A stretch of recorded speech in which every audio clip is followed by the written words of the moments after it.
Hello, I'm Brian Hubbard. Hi, and I'm Lynn McTaggart. And we are What Doctors Don't Tell You. And welcome to this, our 6th podcast, or vlog, if you're watching it on YouTube. What Doctors has been around since 1989. We've been researching medicine all that time and producing a monthly publication, starting with a newsletter. Now today it's a magazine. He says holding it up for those watching the vlog.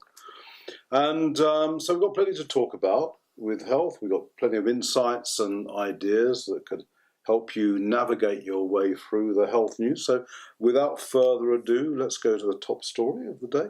And I can still just about, as a faint memory, remember what my mother said to me: brush your teeth in the morning and in the evening.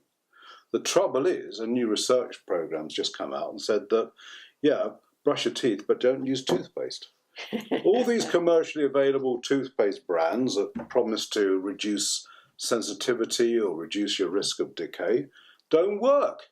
Not only do they not work, they're so abrasive that even in the 5 days they were testing these toothpaste, some surface loss occurred on the surface of the teeth. And none of them did what they said they'd do on the can. So, this is a bit of a worry. So what do you reckon, Lynn? Well, again, like with most products these days, there are a lot of natural substances that have been made into toothpastes that don't contain a lot of the chemical nasties like SLS, which has got a lot of health issues, and many of those abrasives. And they've also had some studies showing that they can prevent plaque. I mean, there's a couple of brands that have been proven to do so, and they're, listed on our website, WDDTY.com.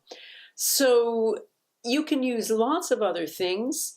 They even have, dental sticks and a few other things that are the more primitive way of cleaning your teeth, or just using a brush. But, worry less about what's on your brush and more about how you brush. Mm. And also what you put in your tongue, because they said, another vital part of teeth erosion was the food you eat. And the more acidic it is, the more likely you are to cause problems for your teeth. And when you think of acidic, just think of, too much meat, too much sugar, all of those things, a lot of dairy, all of those things are highly acidic. And they will contribute to this, as well as just contribute to, ill health in general. So when we're talking about, high sugar in particular, that's going to wreck your teeth and it's going to wreck your gut.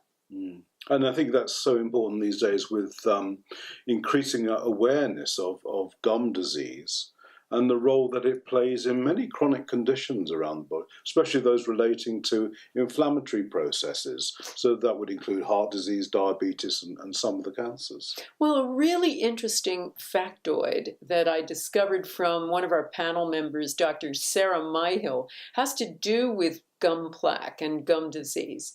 She found that she's a big proponent of taking vitamin C to bowel tolerance, just to maintain health. And she found that if you rinse out your mouth with vitamin C, with water with vitamin C, so let's say your bowel tolerance is something like 10 grams, you take a little bit of that in divided doses, so you take 5 grams and 5 grams, and you rinse out your mouth with it. She found two things. When people are consistently taking high-dose vitamin C, they have a sterile gut. They don't have so many gut bugs like Candida, but they also have a sterile mouth, and it guards against a lot of things like plaque. So there's loads of other ways to clean your teeth that are much more effective. Mm.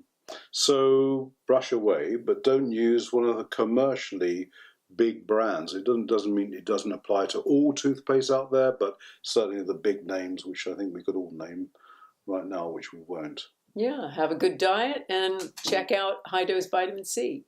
Okay.